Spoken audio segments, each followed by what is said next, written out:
Standing strong. A city, police department, and 2 families. Cold blue, cold blue. It's always going to be there, just as fresh as ever. All ambushed. Assassinated, and we still don't know really why. Charlotte stopped as the news spread. Both officers were shot in the back of the heads. March 31st, 2007. CMPD officer Jeff Shelton said goodbye to his wife. Let them know how much they mean to you while they're here, because you don't know when they're not going to be. CMPD officer Sean Clark said goodbye to his pregnant wife and his son, a boy who wanted to be just like his daddy. The partners met at work to begin a night of patrol. 2 officers been shot. 2 officers been shot. They would never return home. It's what happened in the hours and days after they were killed. Officer Clark and Shelton, you made a difference. That's worth remembering. The hour-long funeral procession weaving across the county, the flags of support. Street corners were filled with people from all walks of life eager to wrap their arms around a hurting department to let them know they were not alone. We stood strong. Welcome to this WBTV News special presentation, Their Final Call. I'm Molly Grantham, here representing a strong newsroom of Charlotte journalists, many who covered this story 10 years ago. The murders of Jeff Shelton and Sean Clark ripped at our city. 2 officers responding to a call whose guns were still in their holsters when attacked. Many of us, many of you, we're sure, remember the powerful funeral and graveside service and the trial 3 years later. Guilty as charged. Tonight, you'll hear from those directly impacted. But before we can move forward, here's what you need to know about that evening 10 years ago. Officers Clark and Shelton were responding to a domestic disturbance call in East Charlotte at Timber Ridge Apartments. They were neighborhood officers. They knew many who lived there. After the call was resolved, they came back to check on everyone and were blindsided. Clark died first, Shelton soon after. We've gone across the state to honor these men who died together but had their own lives. We begin with Sean Clark. He was married to Sherry, who was 8 months pregnant. Their son Braden was 3 years old. He also had parents who loved him deeply. WBTV's Sarah Blake Morgan went to Eastern North Carolina to talk with them on their farm about Sean's lasting impact. Life is a bit slower here in Clinton, North Carolina for Bob and Alona Clark, but the memories of their son and that terrible day 10 years ago still run through their mind constantly. They say they've learned to cope with the pain, but it will never really go away. Whoever said time heals all wounds must not have buried a child. It's part of you, and it's just like a piece of a pie that's not there, and you have to work around it. Bob and Alona Clark's missing piece can be seen just about everywhere you look inside their Sampson County home. Sean's bright smile cannot be avoided here. It's easier now than what it used to be, but you're not going to get over it. It's there. It's something that happened, and you just have to deal with it as it comes. 3,560 days have come and gone since officers came to the door with the very worst of news. Their son Sean and his partner Jeff Shelton ambushed. Bob says, well, how bad off? And I stood up and said, he's dead. And he was. You just knew? Yeah, I just knew. I can still see him. When we went to Charlotte, got to the hospital, I can still see him laying on that. See the Band-Aid they put over him. While Sean is on their minds a lot, they try not to give the same attention to the man responsible for their void, who is serving a life sentence in prison not far from them. I got the address and I was going to send him a card, and I hadn't done it, just to tell him, I hope you're enjoying your holidays or your vacation, because I'm sure missing part of mine. As for forgiveness, no. He took something that he had no right to, so there's no forgiveness. Every year on the anniversary, Alona comes back to Charlotte and visits the place where her son took his last breath. Bob stays here. Yeah, that's something I haven't been able to deal with yet. Do you think you ever will? No. It's just my way of coping. But a bit of comfort does come in the form of Sean's 2 sons. The oldest one looks just like him. Spin image. When you lose a child, you lose any sense of normalcy. But this couple gets by, clinging to the days when their hearts and family were whole. Things he said, things he did, they're right there. Yeah. So you don't lose that. Because all you got is the memory, so you got to keep it alive. You just heard Bob tell Sarah Blake he's never been to an anniversary ceremony. That's going to change tomorrow. Both he and Alona are traveling here to Charlotte to honor 10 years. Another man will also be honored tomorrow as well, Jeff Shelton. His widow, Jennifer, has become an ambassador for the safety of officers everywhere. She sat down with our Sharon Smith. Jennifer Shelton has a natural light and warmth about her. You can see it on her wedding day to Jeff, and you can see it now. It's a show of survival and strength. But the violent loss of that night left her dark for a long time. You never think it's going to be you. You never think you're going to be there. They were together 12 years. She remembers that ride to the hospital, says her world came to a grinding halt. Friends, family, CMPD, and Charlotte propped her up and held her tight. The overwhelming support that I felt from the community here was something you can't imagine. You know, I can still picture what it looked like on the way to the cemetery with the roads lined with people. And she has held on to Jeff's memory by supporting memorial fundraisers and scholarships, a park named after Jeff, and most important to her, by leading the foundation in his name. The Officer Jeff Shelton Foundation sponsors a criminal justice scholarship at Stanley Community College, where Jeff continued his studies. It also recognizes local officers who do good work, the kind of work her husband believed in. This is their job, their calling, and they love what they do. But behind the badge and the uniform is another human being. She still grieves the man she lost daily. But she's also built a life and found love again with someone who also wants to keep Jeff's memory alive. They lead the foundation together. Mike says Jennifer has the strongest heart. It's where one of Charlotte's finest will always rest. This department's so important to her. I want to read to you something that Jennifer wrote last year on the anniversary. She says, "I've learned to hold my loved ones a little tighter, not leave things unsaid, and appreciate all life has to offer. I may feel like pieces of me are missing, but I try to keep moving and pray that somehow I will be able to help someone like so many others helped me." You heard Sharon mention those scholarships. There are 2 of them. Both are worth $2,500. Both are awarded to a high school student who wants to pursue a career in law enforcement. The deadline to apply is April 30th, and you can find out more on WBTV.com. When Shelton and Clark were shot, one person ran towards them to help, an 18-year-old named Stephen McMickens. That moment has stuck with him for a decade. Remember everything, step by step, dot by dot. 10 years on a calendar, but barely any time in the mind of Stephen McMickens. It was like yesterday. Stephen lived with his mom, as he still does, in an apartment at Timber Ridge. 10 years ago, neighbors started yelling to come to the edge of the complex. Why did you run towards them? You're the only one. I don't know. I just felt drawn to him. In this day and age where so many people see race and division and sparring sides, Stephen never saw anything but 2 men in need. He says Officer Shelton crawled towards Officer Clark. Stephen knelt down beside them both and grabbed Shelton's hand. It hurts. Because I couldn't save him. I'm proud of him for what. Stephen's mom, Stella, who ran to get towels that night, was not surprised her son acted selflessly. To see them slipping away is what touched his heart. She raised him, she says, to see people as people. No matter what color you are, it has nothing to do with it. The community rallied around Stephen after the murders, setting up a scholarship to attend CPCC. Stephen McMickens. WBTV did stories when he got inducted into the Honor Society. Stephen says he stopped school 3 years ago after transportation from East Charlotte to CPCC became difficult, and he says he was diagnosed with PTSD. He is still eaten up over the memory of that night. It's hard, especially because Stephen walks right by where it happened. Right here, that's Clark, but he's further up that way. Shelton was over here on the sidewalk, and he crawled over here, like where his side piece is.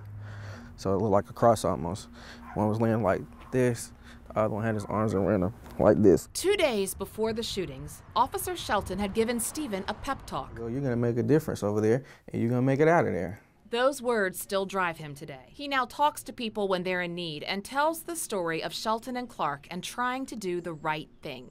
He says he only hopes the two men can hear him. I might not be perfect, but I did what you said and I stayed on the right track. And I'm making a difference in your memory. Both Stephen and his mom Stella say they plan on being at a community vigil this time tomorrow night. The deaths of Shelton and Clark spurred changes, especially with the men and women in their CMPD North Tryon division. I just caved in. Felt like every bone in my body just gave away and my muscles gave out. And in a little-known fact, Shelton and Clark played a role in the decision-making surrounding Charlotte's riots this past September. Many years later as governor, because I had not forgotten about those police officers, Shelton and Clark, being literally blindsided. When we return, you'll hear more about both of those things, along with the former chief of police who had to lead his broken department. You're watching WBTV's special presentation, Their Final Call.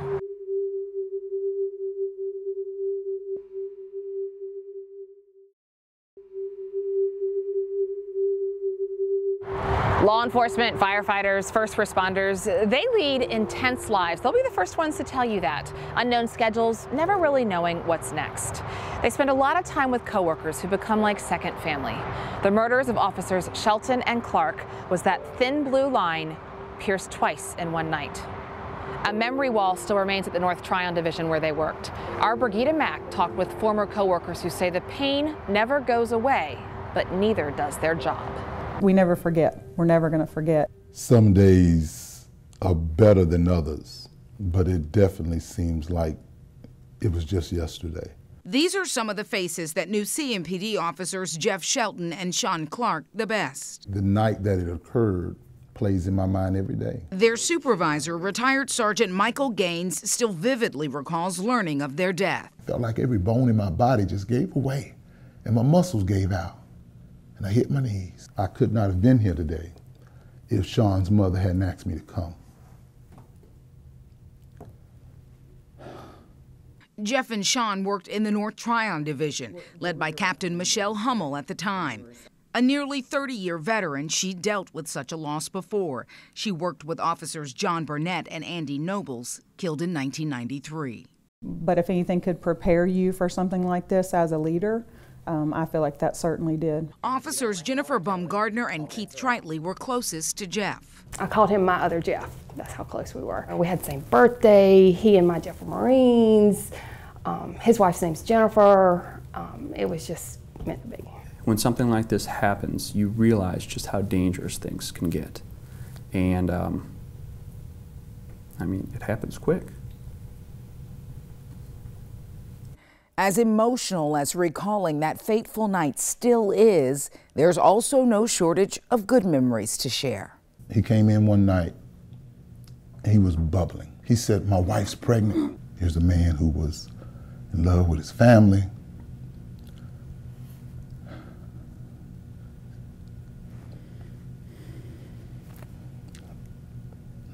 Unbelievable.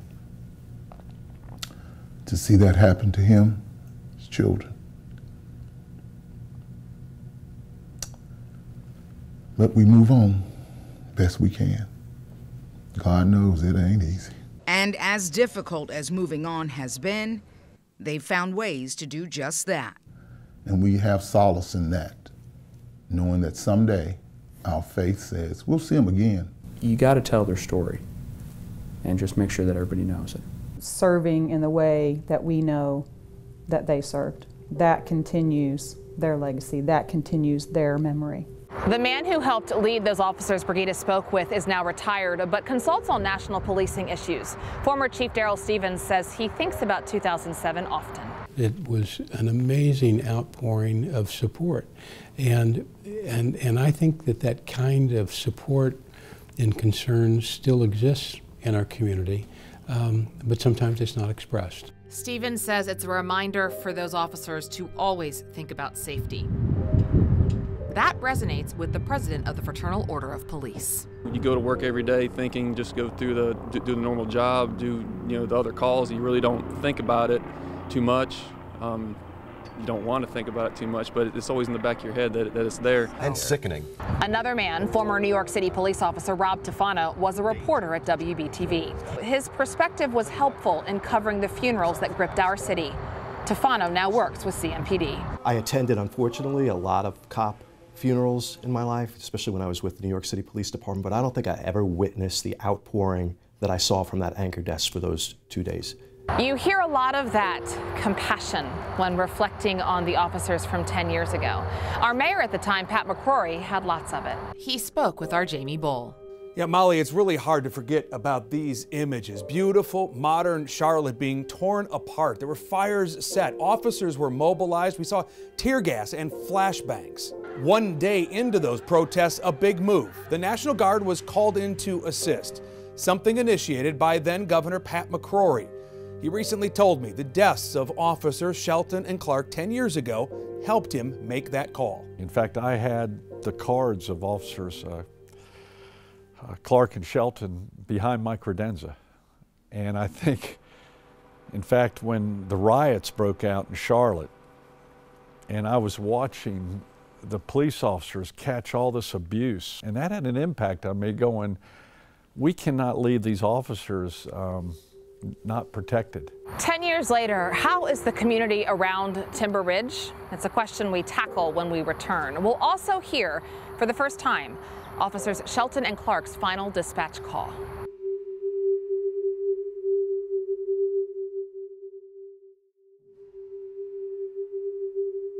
In 10 years, Timber Ridge Apartments have not turned the corner on gunplay, violence, and drugs. Getting by day requires top-notch survival skills. Our Steve Crump looked at crime reports and what neighbors there really remember. Inside the chain link barriers, police patrols are part of the landscape at the Timber Ridge Apartments, and outside of these fences, some black soaps. One person is now seeking the good that people in the complex have to offer. Every day over the last few weeks, Emmanuel Yulee has brought his Bible, soaps, oils, and a lot of hope, all with the intention of making a few dollars and a big difference. He knows the odds are stacked against his customers and nearby neighbors. Don't see no kind of way out of their condition. Beyond law and order, other challenges contribute to a difficult environment. For decades, steady business came to the KT Express from the people of Timber Ridge. But in recent months, it's been reduced to a vacant plywood shell that wears the scars of vandalism. Meanwhile, residents who call these units home view safety through different lenses. So far to me, it's pretty safe over here. Safety is something that's in the eye of the beholder. Over the last 12 months, CMPD has responded to more than 50 calls for service here at Timber Ridge, and that's just for 2 buildings alone. When you talk to residents who live here, they're quick to point out that much of the trouble that occurs is brought in from outsiders. Police logs clearly spell out the crimes that have been reported. Outsiders. Yep. Eugene Fuller has called the complex home for nearly a decade and has his rules of survival. Mind your business, make friends whoever you want to make friends, don't make enemies, just stay by yourself. For some, coping comes through isolation. And back on Milton Road, Emmanuel Yulee is not about to write off his neighbors. I find hope through them. That's where I find my hope. In Steve's story, you saw the now vandalized KT Express. That location played a role in the dispatch calls from 10 years ago. We've obtained those recordings. They're going to be behind the KT Express. This is the first time these have been played publicly. CMPD released them to us. It's a powerful thing to hear the final call once officers realized what happened to 2 of their own. Got a call saying that 2 officers have been shot. Get down. Officer down. 10-4. Medic is en route. Officer down. Timber Ridge Apartments. Officer down. Timber Ridge Apartments. Timber, we copy. Timber Ridge Apartment. Medic is en route. 2 officers have been shot. 2 officers have been shot. You may have noticed we have not mentioned the name of the convicted killer. That's intentional. He is not the story. Honoring the officers, the families, the department, and our city is what's important. But we do want you to know that murderer is serving 2 life sentences and will be in prison the rest of his life. Tomorrow, there are various vigils planned to honor the lives of officers Shelton and Clark. We have all that information for you on our website, WBTV.com. Also online, you'll find notebooks from the reporters in our newsroom who covered this story 10 years ago. And right now, get on Facebook. We're having a discussion. We'd love to know what you think about what you saw, what you remember, and how you think our city can move forward. Thank you, Officers Jeff Shelton and Sean Clark. On behalf of all of Charlotte, we remember.